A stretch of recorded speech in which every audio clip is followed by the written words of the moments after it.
반갑습니다. 자, 이제 12월 둘째 주 수업입니다. 오늘 일정은 79페이지 중개협회편부터 출발합니다. 협회하고 돌았습니다.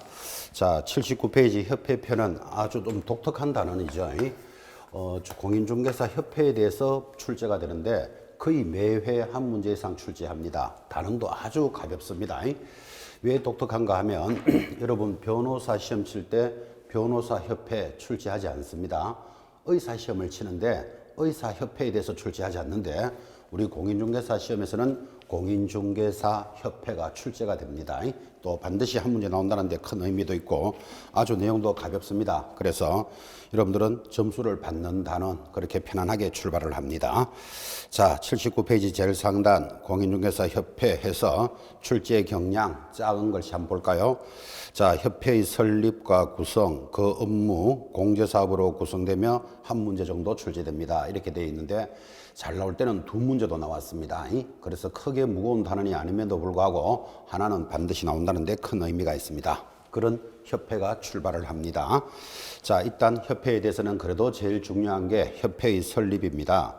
개공사인 공인중개사 갈로 열고 부칙 6조 2항의 개공사를 포함하여 공인중개사 협회를 설립할 수 있다. 자, 일단 할 수 있다의 동그라미. 그러니까 협회는 하여야 한다가 아니다, 그죠? 그래서 옆에다가 하여야 한다 X까지 하셔야 공부 잘 하시는 분입니다. 협회는 만들어도 되고 안 만들어도 됩니다. 임의적 기관이다. 할 수 있다에 초점 딱 잡으시고 그래서 하나가 있어도 되고 두 개의 복수의 협회도 가능합니다. 그래서 현재는 복수의 협회가 진행되고 있죠. 할 수 있다. 잘 보시고 법적인 성격 내려옵니다. 자, 여기서 짚을 것은 동그라미 1번. 협회는 법인으로 하되 비영리 사단법인이며 이 법에 정해진 것 외에는 밀줄 하나 끌까요? 민법 중 사단법인에 관한 규정을 준용합니다. 이 사단법인이라는 게 중요합니다. 자, 그래서 여러분들은 협회하고 들어오면 한마디로 비영리 사단법인이다를 체크합니다. 이때 비영리 사단법이니까 영리를 목적으로 하지 않습니다. 비영리 그리고 재단이 아닌 사단이죠. 그래서 재산으로 만들어지면 재단법인, 사람들로 구성되면 사단법인인데 개공사들로서 구성이 되니까 사람들로 구성된 사단법인의 성격을 따라갑니다.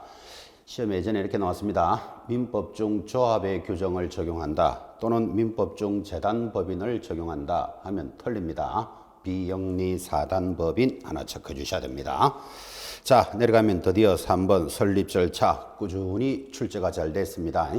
여러분들은 내가 중개협회를 하나 만들겠다 하면 이 절차를 따라갑니다. 1번 협회는 회원 300명이 발기인이 되어 이렇게 출발하죠. 300명의 동그라미. 정관을 작성하여 창립총회 의결을 거쳐서 국토장관의 인가를 받아 주된 사무소 소재지에 밑줄 끌까요? 등기함으로써 성립합니다. 근데 국토장관에게 인가를 받으면 성립한다 하면 틀리겠죠. 그래서 설립 등기함으로써 성립한다. 등기 성립주의다라는 것도 중요합니다.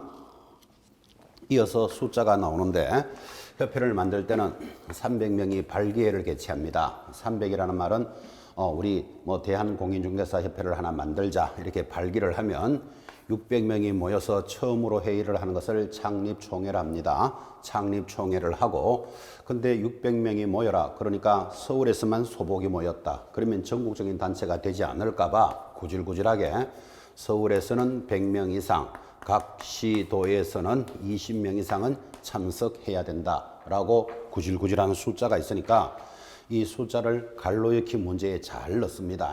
그래서 이 시간에 한번 들어봅니다. 첫 번째 숫자가 300 이렇게 출발합니다. 300의 2배, 600 그리고 120 이렇게 기억을 합시다. 그래서 협회를 만드는 절차는 중요합니다. 300명이 발기회를 개최하고 600명이 총회를 여는데 서울에서는 100명, 각 시도에서는 20명은 참석하라라는 요 숫자를 잘 보실 것. 협회의 설립 절차였죠. 넘어갑니다. 협회의 구성입니다. 자, 이렇게 해서 이제 협회를 만들었습니까? 그러면 구성은 이렇게 합니다.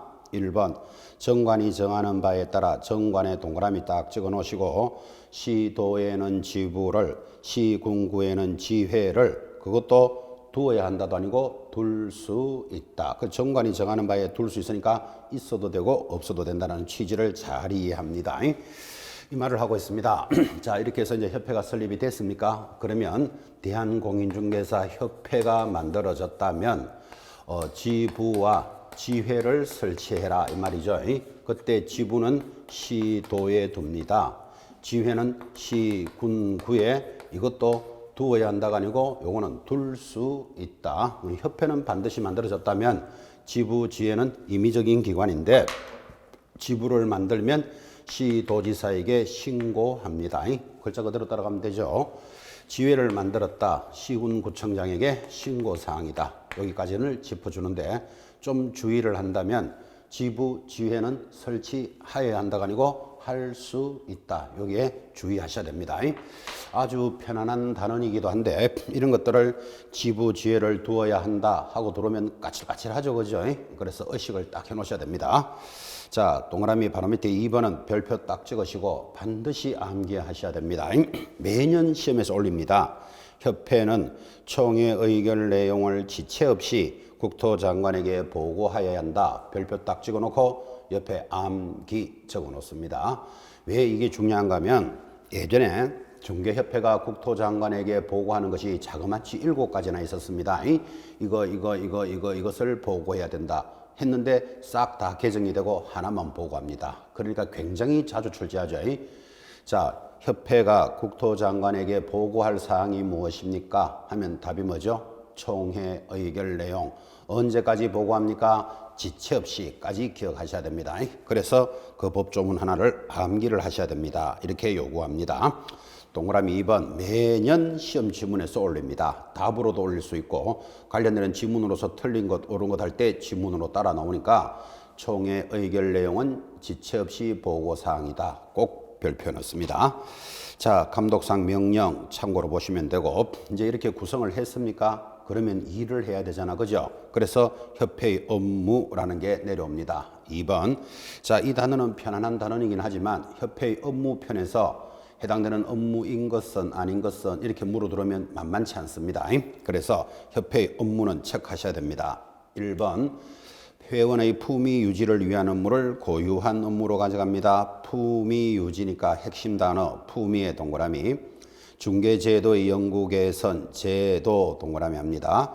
회원의 자질 향상을 위한 지도 교육 연수에 관한 업무입니다. 지도 동그라미. 4번 윤리 현장의 재정과 실천 윤리 현장할 때 윤 동그라미. 부동산 정보 제공에 관한 업무 정 동그라미 합니다. 6번째 공제사업 할 수 있다. 공까지 동그라미 해서 6가지를 익히셔야 되는데 이 후진 단원에서 아주 중요하지도 않으면서도 이런 문제를 걸 때가 장난이 아니니까 여러분들은 협회의 업무를 물을 때는 꼭 협회 회장님 이름을 기억하셔야 됩니다. 제가 협회 가서 물어보니까 협회 회장이 윤정공 씨랍니다. 그래서 윤정공 회장님이 회원들의 품위와 제도와 지도를 달성했다. 이렇게 해서 회장님 이름만 알아도 반이 끝나잖아. 그죠? 자, 다시 협회가 하는 업무가 무엇입니까? 하면 회장님 이름을 기억합니다. 윤정공 회장님이 품위와 제도와 지도를 달성시켰다 해놓고 따라가는데 자, 윤이 뭐였죠? 윤리 현장의 재정 이렇게 납니다. 윤리 현장. 정은 정보 제공, 공제 사업 할 수 있다. 품위 딱 들어오면 자동으로 품위는 유지해야 되죠. 품위 유지에 관한 업무, 제도를 연구 개선합니다. 지도, 자, 내가 저 사람을 지도한다. 그 말은 연수시킨다, 교육시킨다 같은 말이죠. 지도, 교육, 연수에 관한 업무를 고유 업무로 가져가죠. 달성은 목적 달성을 위한 업무를 고유 업무로 하니까 이런 단원에서 섞어놓고 해당되는 것, 안 되는 것 이렇게 물으면 만만치 않습니다. 그래서 회장님 이름은 시험 칠 때까지 기억합시다. 자, 협회 회장이 누구라고요? 윤정공 회장님이 회원들의 품위와 제도와 지도를 달성시켰다 해서 협회 고유 업무를 익혀나가도록 합니다. 이런 단원이 만만치 않습니다. 자, 여기까지가 이제 제일 중요했고 이 윤정공 할 때 공이 공제사업이잖아. 그죠? 그래서 협회가 공제사업을 하는 것은 그래도 중요합니다. 여러분 공제사업 이런 거 공부한 거 기억나십니까?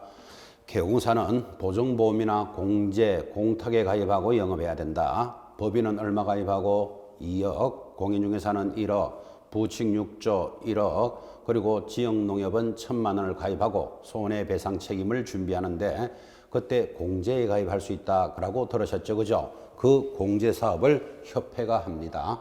자, 근데 이 공제사업은 많은 회원들로부터 회비를 받아서 사고가 나면 거기서 물어주는 그런 제도이기 때문에 돈 관리를 잘해야 되겠죠, 그죠? 그래서 관련되는 공제사업에 대해서는 이제 국토장관이 감독을 한다라는 내용들이 출발을 할 겁니다.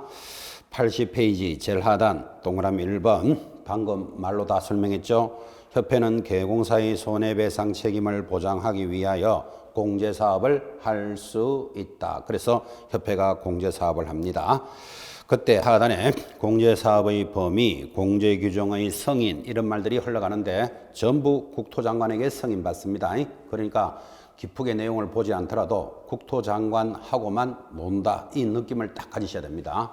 자, 다시 협회는 누구하고만 논다고요? 국토장관하고만 놉니다. 승인을 받는다.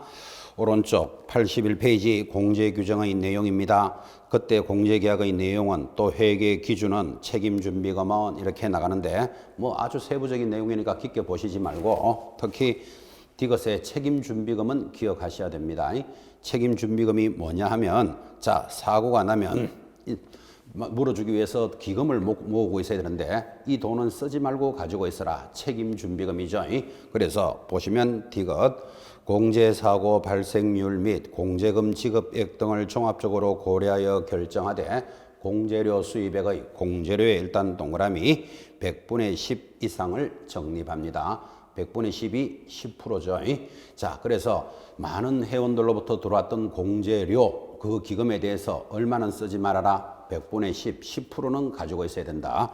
그래서 책임준비금이 100분의 10이라는 걸 보면서 사고는 10%를 넘지 않는다는 것도 간접적으로 알 수 있습니다. 만약에 이 공제사고가 1년에 50%, 60% 발생하는데 10%만 가지고 있어라. 그래서 될 문제는 아니겠죠. 그죠? 그래서 지금 대체적으로 사고율은 5에서 6% 정도 진행을 합니다. 자, 그건 참고고 시험에서 중요합니다. 책임준비금은 몇 프로를 준비합니까? 100분의 10 하면 50점이고 공제료 수입액의 100분의 10입니다. 이를 협회 총수입의 100분의 10이라고 출제한 적이 있습니다. 그래서 주의해서 체크해 놓으실 것. 자, 5번 이런 것들은 참고로 읽으시되 역시 5번에도 둘째 줄의 끝에 보시면 국토장관에게 승인을 받아야 한다. 이렇게 나가잖아. 그죠? 그래서 협회는 모두 국토장관에게 승인사항이다. 다시 한번 강조하고 동그라미 6번 비교적 중요합니다. 별표 협회는 공제사업 운용 실적을 매 회계연도 종료 후 3개월 내로 3개월에 동그라미 합니다. 일간신문 또는 협회보에 공시하고 협회 홈페이지에도 게시해야 한다 그랬습니다. 자, 종료 후 3개월이 중요합니다. 그러니까 1년 동안 거둬들인 돈에 대해서 사고 나면 얼마를 물어주고 이월한 돈은 얼마고 이런 경비가 관련되는 내용을 우리 회원들에게 알려야 될 필요가 있겠죠. 그래서 회계연도 종료 후 몇 개월 내로 공시할까요? 3개월 내로 공시합니다. 옆에다가 위반시 적어놓고 자 이거 위반하면 500만 원짜리 과태료입니다. 500만 원 과태료 기록해 놓습니다. 내려가면 큰 2번 공제사업의 운영 자 조사, 검사, 개선 명령, 임원에 대한 징계 해임 요구 이런 것들은 크게 설명할 필요 없죠. 위반하면 국토장관이 명령도 내리고 또 해당되는 임원에 대해서 징계 등을 요구할 수도 있다라는 단언인데 어쩌면 제일 중요한 거 이거를 누가 진행합니까를 시험에서 묻는다니까요. 국토장관 기억하실 것. 자, 그러면 이런 공제사업은 기금이 많기 때문에 전문가들로서 이 기금을 잘 관리를 해야 되겠죠. 그래서 내려가는 게 3번 공제사업의 운영위원회라는 게 있습니다. 위원회에 밑줄 하나 딱 긋고 우리나라는 위원회 공화국이다 이런 말 들어본 적 있습니까? 우리나라는 무슨 일만 발생했다 하면 위원회를 만듭니다. 예를 들면 코로나가 지금 막 돌고 있습니다. 그러면 코로나 대책위원회 이런 게 있습니다. 그래서 지금 공제사업에 대해서 운영을 하기 위해서는 전문가들인 로서 구성이 된 운영위원회를 구성하는데 이제 회장은 누가 되며 회원은 어떻게 되고 뭐 관리는 어떻게 하겠다는 게 가끔씩 출제합니다. 그럼 가볍게 읽으시면 됩니다. 자, 3번에 1번. 공제사업에 관한 사항을 심의하고 그 업무 집행을 감독하기 위하여 협회의 운영위원회를 여기서 조심할 거. 운영위원회는 둘 수 있다. 그러면 틀리죠. 반드시 두고 그것을 관리해야 되잖아. 그죠? 둔다의 별표를 딱 한번 찍어봅니다. 아주 까칠하지만 운영위원회를 둘 수 있다 하면 틀려요. 운영위원회는 반드시 둬야 된다고. 그래서 둔다 별표. 그때 내려가면 2번. 운영위원회 위원은 협회의 임원 또 중개업이나 법률, 회계, 금융, 보험 등의 전문가 관련되는 공무원으로 구성하되 19명 이내로 구성합니다. 19명 줄 하나 꺼놓습니다.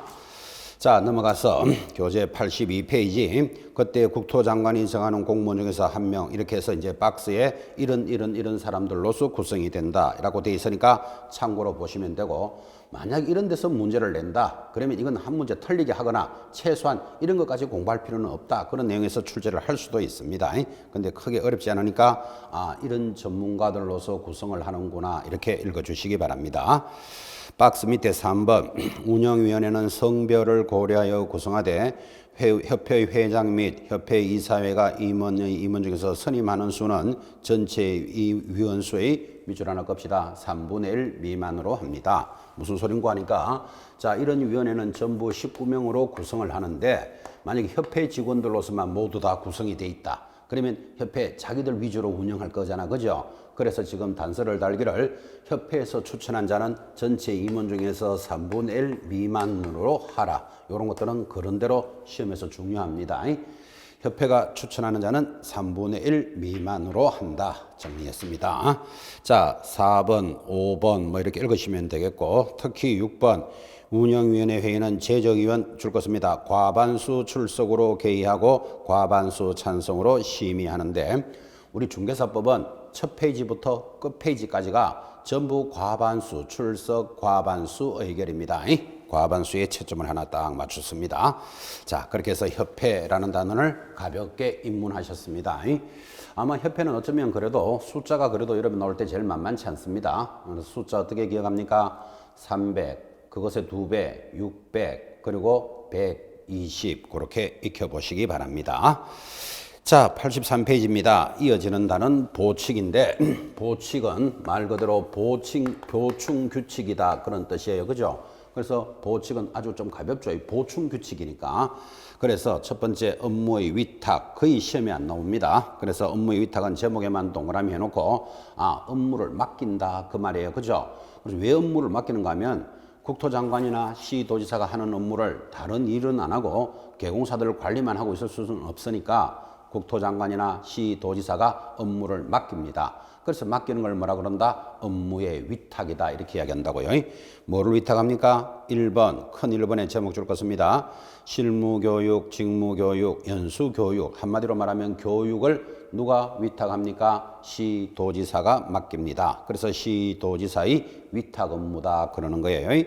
2번, 시험 시행 업무를 위탁합니다. 시험 시행 누가 합니까? 자, 우리 공인중개사 시험은 원칙은 시도지사가, 예외적으로 국토장관이 실시하는데 이 사람들이 다른 일은 안 하고 중개사 시험만 치고 있을 수는 없는 거잖아. 그죠? 그래서 이 사람들이 업무를 위탁합니다. 시험 시행기관장이 시험 업무를 위탁한다.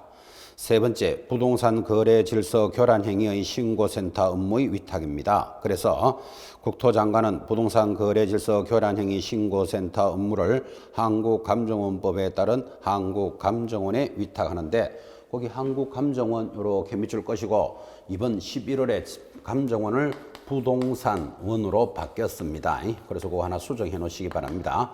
뭐 썩 중요한 건 아닙니다. 자, 부동산 거래 질서 행위를 교란하는 것을 확인하기 위해서 업무를 위탁하는데 어디에 위탁한다? 한국감정원이 아니고 부동산원에 위탁한다. 이렇게 기관의 이름이 바뀌었으니까 하나만 정리해 주시죠. 업무의 위탁은 시험에 나온 바는 한 번도 없습니다. 그래서 가볍게 전문하셨고, 자, 이 보칙 중에서 그래도 좀 중요한 것은 포상금입니다. 포상금은 거의 해마다 출제가 됩니다. 포상금이라는 것은 일정한 행위를 위반한 자를 고발하면 포상해 줍니다. 자, 밑에 1번. 등록관청은 다음 어느 하나에 해당하는 자를 등록관청이나 수사기관에 신고 고발한 자에 대해서 포상금을 지급할 수 있다. 이게 제일 중요하죠. 언제 포상금 지급합니까? 1번 개설 등록을 하지 아니하고 중개업을 하는 자. 옆에다가 무등록업자라고 적어 놓습니다. 자, 무등록업자 고발하면 포상합니다. 넘어가서 2번 무등록업자의 사촌 형님쯤 되겠죠. 거짓으로 등록한 자. 거의 무등록과 같은 급이다. 그죠? 거짓에 동그라미 해놓고 거짓, 부정한 방법으로 등록한 자를 고발하면 포상합니다. 3번 등록증이나 자격증을 양도되어 하거나 양도의 동그라미 다른 사람으로부터 양수되어 받은 자를 고발하면 포상합니다. 양수도 동그라미. 자, 증을 빌려주는 자를 양도라 그래요. 양도하는 자가 있으면 100% 받아서 하는 자가 있죠. 양수 받은 자를 고발하면 포상하니까 어쩌면 포상제도에서는 제일 중요한 거 언제 포상합니까? 지금 체크했습니다. 무거양양을 포상합니다. 무가 뭐지요? 무등록업자, 거짓 등록업자, 양은 양도하거나 양수 받아서 하는 자를 고발하니까 무거양양이 포상 대상인데 네 가지니까 쓸데없는 거 걸어놓고 아닌 거 당연히 물어들어오겠죠. 예를 들면 이중 등록을 한 자 고발하면 포상한다. X예요. 이중 등록하면 1년 징역 1,000만 원 벌금에 해당되는 위반 사항이지만 포상 대상은 아닙니다. 부동산 투기를 한 자를 고발하면 포상한다. X입니다. 투기 조장하면 3년 징역 3,000만 원에 해당되지만 포상 대상에는 해당되지 않습니다. 그래서 여러분들이 위반된 사항을 워낙 많이 들었기 때문에 이런 게 섞여 들어오면 포상할 것 같은 느낌이 딱 듭니다. 그래서 이 포상 파트에서는 제일 중요한 거 언제 포상해 주냐가 제일 중요하다니까요. 무거양양 계속 노래를 부릅니다. 자, 이게 제일 중요했고, 자, 드디어 그럼 이런 자를 고발하면 포상금을 얼마 지급합니까? 동그라미 1번 포상금은 건당 50만 원으로 합니다. 옆에 에게 적어 놓습니다. 아, 요란하게 이야기하더니만 얼마 지급한다고요? 50만 원 지급합니다. 2번 이때 포상금의 지급에 소요되는 비용은 그 일부를 국고에서 보조할 수 있으며 그 비율은 100분의 50, 50%는 국고에서 보조해 주는데 그 보조해 준다가 중요한 게 아니고 국고에서 보조한다라는 말은 외상이 없다 그 말이에요. 해당되면 바로바로 지급해 주겠다. 국가가 지급 못 해주면 국가가 부도났다 이런 말이 되잖아. 그죠? 그래서 국고에서 보조한다라는 것은 그런 개념에서 중요합니다. 이거를 국고에서 보조한다 그랬지 시군 자치구 조례로 보조한다 이러면 틀립니다. 그래서 국고에서 보조한다라는 취지가 중요하고, 자 이제 3번 지급 절차와 방법입니다. 1번 포상금은 위반 행위자가 행정기관에 의해서 발각되기 전에 등록관청이나 수사기관에 신고 고발한 자에 대하여 신고 고발 사건에 대하여 동그라미 합니다. 검사가 급사의 동그라미 공소제기 앞에 번호 1번 답니다. 1. 공소제기 2. 기소유예 결정을 한 경우에만 지급합니다. 자, 여러분 이렇게 대답하셔야 되죠. 무거양양을 고발하면 포상하는데 저 사람이 무등록업자요 라고 고발만 한다고 포상할 수는 없겠죠. 죄가 있어야 포상을 하잖아. 그죠? 그런데 죄가 있다를 누가 판단한다? 검사가 판단한다. 이 검사 판사도 구분 못하면 안 됩니다. 판사라고도 시험에 나옵니다. 검사가 뭐 했을 때 1. 공소를 제기하거나 2. 기소유예 시에만 지급합니다. 그래서 죄가 있다라는 표현이 공소제기 기소유예입니다. 조금 만만찮죠. 그죠? 자, 공소제기는 저 사람이 무등록이요 라고 고발이 들어왔는데 조사를 해보니까 확실히 죄가 있어요. 확실히 죄가 있다 하면 공소가 제기되고 공소가 제기된 자는 이제 법원에 가서 심판을 받습니다. 죄가 확실히 있는 거 공소제기. 그 다음 기소유예는 저 사람이 양도되어 한 자요라고 고발이 들어왔는데 조사를 해보니까 죄는 있기는 있는데 아주 약하다 이렇게 판단이 되면 기소유예를 합니다. 그러니까 반성문 쓰고 나간다 그 말이에요. 그죠? 그리고 어쨌든 검사가 죄가 작거나 크거나 있으면 지급합니다. 자, 그러면 공소제기 기소유예 시에 지급하니까 뭐 불기소 이런 말 넣으면 지급한다 안 한다? 안 하겠죠. 또는 기소 중지 이런 말도 지급한다 안 한다? 안 하겠죠. 이런 것들을 주의해 놓으셔야 됩니다. 그래서 지급하는 조건 공소제기 기소유예입니다. 자, 여기서 좀 까칠한 거. 자, 그럼 이렇게 하면 포상금을 지급해 주는데 공소가 제기되냐는 법원으로 가잖아. 그죠? 그럼 법원에서 이제 무등록이면 3년 징역 3천만 원 벌금 이렇게 처벌을 할 건데 법원에서 판사가 조사를 해보니까 이 사람이 죄가 없네. 그러면 뭐 예를 들어서 무죄 판결을 받았다. 이렇게 나오겠죠. 자, 그러면 수험생은 포상금을 지급할 때 법원에서 무죄 판결을 받으면 포상금을 지급한다 안 한다? 합니다. 그래서 조심하셔야 됩니다. 무죄 하면 지급 안 하는 게 아니고 벌써 공소가 제기돼 버렸잖아요. 그죠? 그래서 포상 단위는 끝났다는 걸 조심하셔야 돼. 이런 문제를 건다고. 그죠? 판사가 무죄 판결을 하면 포상금을 지급한다.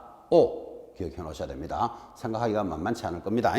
그래서 공소제기 기소유예가 되었기 때문에 판사가 무죄 판결을 하더라도 지급하고, 바로 밑에 동그라미 2번입니다. 포상금을 지급하고자 하는 자는 포상금 지급 신청서를 어디 제출합니까? 등록관청에 제출합니다. 수사기관에 제출한다. 그러면 틀려요. 등록관청에서 포상금은 지급하고, 동그라미 3번입니다. 신청서를 받은 등록관청은 그 사건에 관한 수사기관의 처분 내용을 조회한 후 포상금 지급을 결정하고 결정일로부터 얼마 이내에 1개월 이내에 포상금을 지급해 줍니다. 4번, 5번 묶어놓고 별표입니다.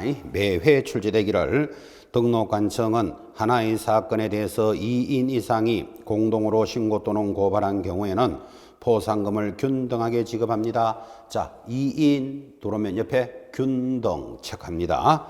다만 포상금을 지급받을 자가 배분 방법에 관하여 미리 합의하여 포상금의 지급을 신청하는 경우에는 합의된 방법에 따라서 지급하죠.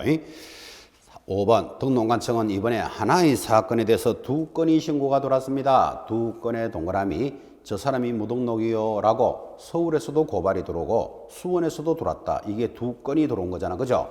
2인하고 다르죠. 그죠? 2건이 들어오면 누구에게 지급합니까? 최초로 신고 고발자에게 지급합니다. 최초의 동그라미. 그래서 2인 하면 균등하게 지급한다. 균등이라는 말은 25만 원, 25만 원 이렇게 지급한다 이 뜻이겠지. 또 2건이 들어오면 누구에게? 최초 신고 고발자에게 지급합니다. 그 부분이 그래도 매년 시험에 건드렸습니다.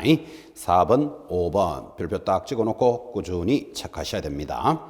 자, 보칙의 세 번째입니다. 행정수수료입니다. 행정수수료 몇 년에 한 번씩은 나옵니다. 아주 단순한 내용임에도 불구하고 자, 수수료를 내야 되는데 언제 내는가 이것들이 문제에서 겁니다. 아주 가볍게 한 문제씩 올라오는데 여러분 잘 알다시피 동사무소, 주민센터죠. 이런 데 가서 서류 떼 봤습니까? 인감증명서, 주민등록 등본 떼면 수수료 뭐 200원, 500원 내본 적 있죠?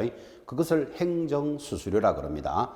그래서 우리 중개사법에서도 어떤 서류를 받을 때는 돈을 냅니다. 그래서 행정수수료 조건이니까 3번에 1번 지자체 조례로 정하는 수수료. 이게 제일 중요한 것 같습니다. 지자체에 동그라미 딱 합니다. 그러니까 지방자치단체 조례니까 수수료가 얼마인지 우리가 알 수가 없지. 그죠?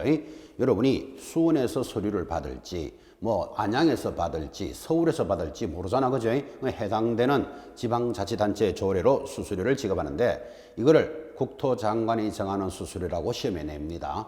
그런데 국토장관은 우리나라에 하나밖에 없잖아. 그죠? 그러면 어디서 내더라도 수수료는 동일해야 되잖아요. 하나밖에 없는 기관이니까. 우리가 금액을 모른다. 이 말은 지자체 조례다. 이걸 기억해 놓으셔야 됩니다.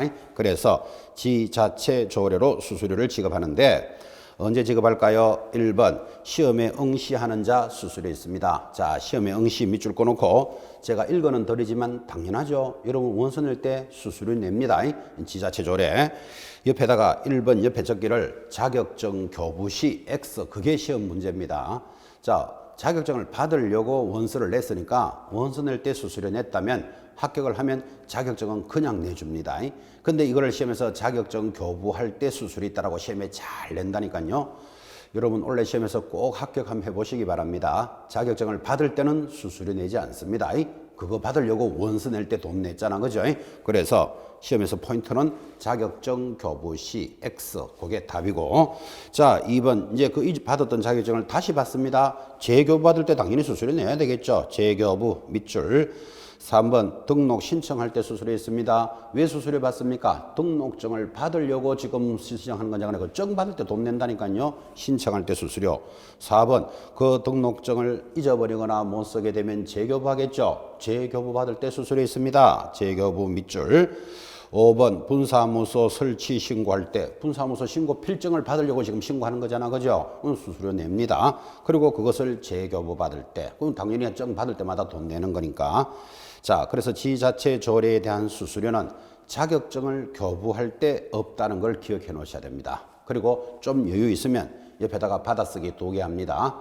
휴업, 폐업 시 적어놓고 X입니다. 휴업할 때 수수료 내라 그런 말 없어요. 폐업할 때 수수료 내라 그런 거 없다고요. 휴업, 폐업 X. 하나만 더 적을까요? 부동산 거래 신고 시 해놓고 X입니다. 부동산 거래 신고할 때 수수료 없습니다. X. 그렇게 해서 행정 수수료 하는 것들을 가볍게 정리합니다. 한 3, 4년에 한 번 꼴로 나오는데 그냥 점수 주는 단원이죠. 그죠? 자, 여기서 여러분이 짚어야 될 것은 자격증 교부할 때 수수료가 없다는 거. 그게 중요합니다. 오른쪽에 시험에 응시 수수료 시험에 나온 바 없습니다. 참고로 한번 읽으시기 바랍니다. 보칙은 아주 가벼운 단원이고 보칙에서는 그래도 중요한 게 포상제도가 그래도 중요합니다. 그리고 지금 보고 있는 행정수수료까지 체크했습니다. 자, 이어지는 단원입니다. 86페이지. 지금 협회와 보칙이 좀 부드러웠다면 이제 지금부터 가는 단원이 중요합니다. 자, 행정처분과 벌칙이라고 되어 있고 제일 상단 출제 경향 한번 볼까요? 감독상 명령 그리고 행정처분, 행정형벌 등 과태료로 구성이 되며 5에서 7문제 정도가 출제됩니다. 단원이 크다 그죠? 7문제에 초점 한번 딱 맞춰보십니다. 자, 그래서 이제 지금까지 중개사 법령을 꾸준히 공부하신 분들은 총괄하는 시간이 이 시간입니다. 그래서 전체적인 시간이 다 들어오니까 만약 중간에 수업을 놓친 분들은 이 시간을 잘 들으면 전체 것을 다 볼 수 있는 시간이죠. 또는 지금까지 공부를 잘 하신 분들은 전체를 복습하기도 하고 늦게 오신 분은 전체를 예습할 수도 있는 총괄 단원입니다. 그래서 이것을 행정처분과 벌칙이다 이렇게 출발을 했습니다. 자, 첫 번째 알아야 될 거 감독상 명령이라고 들어옵니다. 86페이지 감독상 명령이 들어왔는데 이 감독상 명령이라는 단어는 모든 업종에서 다 적용합니다. 여러분 식당을 하더라도 감독하는 기관이 있겠죠. 뭐 상한 음식을 팔거나 유효기간이 지난 음식을 팔면 안 되겠죠. 그러면 식당을 감독하는 기관, 뭐 구청위생과 이런 데가 있을 겁니다. 약국이나 병원도 감독해야 될까요? 당연히 해야 되죠. 의사 자격이 없는 사람이 수술을 한다. 약사 자격이 없는 사람이 약을 막 짓는데 감기약에 농약, 쥐약 섞으면 끝내주겠죠. 그렇게 못하도록 감독을 합니다. 자, 그러면 약국이나 병원은 누가 감독할까요? 보건복지부 장관이 감독을 합니다. 하고자 하는 뜻은 모든 업종에는 감독도 있고 명령도 있습니다. 모든 업종에 학원을 운영할 때는 교육청에서 감독합니다. 학교도 교육청 감독한다 이런 말 들어보신 적 있죠? 모든 업종에 감독이 있는데 자, 우리는 병원이나 약국을 할 분들이 아니니까 중개업을 하는 사람들은 누가 감독해야 할까요? 이건 중요하지 않겠습니까? 자, 감독권자 볼까요? 동그라미 1번 내려옵니다. 줄자 끊고 이건 기억하셔야 됩니다. 국토장관, 시도지사 및 등록관청 갈로 열고 별표하십시오. 분사무소를 관할하는 시장, 군수구청장을 포함합니다. 그러면 결국은 감독자가 4명이 되잖아요. 국토장관, 시도지사, 등록관청, 분사무소를 관할하는 시장, 군수구청장이 감독권자인데 누구를 감독합니까? 동그라미 합시다. 개공사 또는 거래정보사업자 2명을 동그라미 딱 하고 누구를 대상으로 감독한다를 지금 체크했습니다. 개공사 동그라미, 거래정보사업자 동그라미. 자, 그럼 이제 이걸 가지고 이렇게 묻겠지. 중개보조원을 감독할 수 있다. 이런 말이 있다 없다? 없잖아 봐요. 그죠?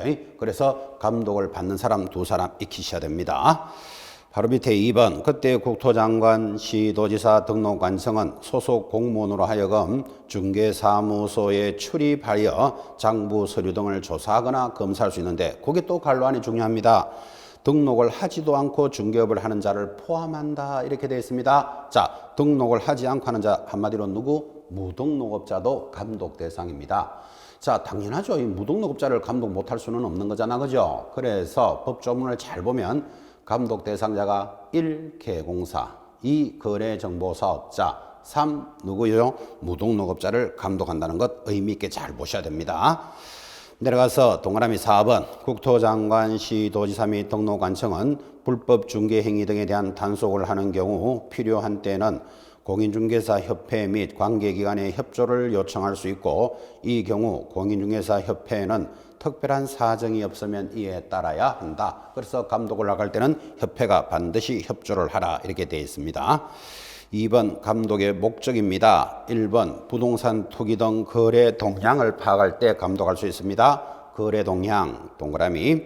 2번 이 법에 대한 위법 행위를 확인하여 공인중개사 자격 취소 정지, 개공사에 대한 등록 취소 업무 정지. 자, 이 말을 한마디로 취소나 정지를 한마디로 행정처분이라고 행정처분을 할 때 감독을 할 수 있으니까 감독 사유가 무엇입니까 하면 여러분 감독은 거행한다 이렇게 기억을 합니다.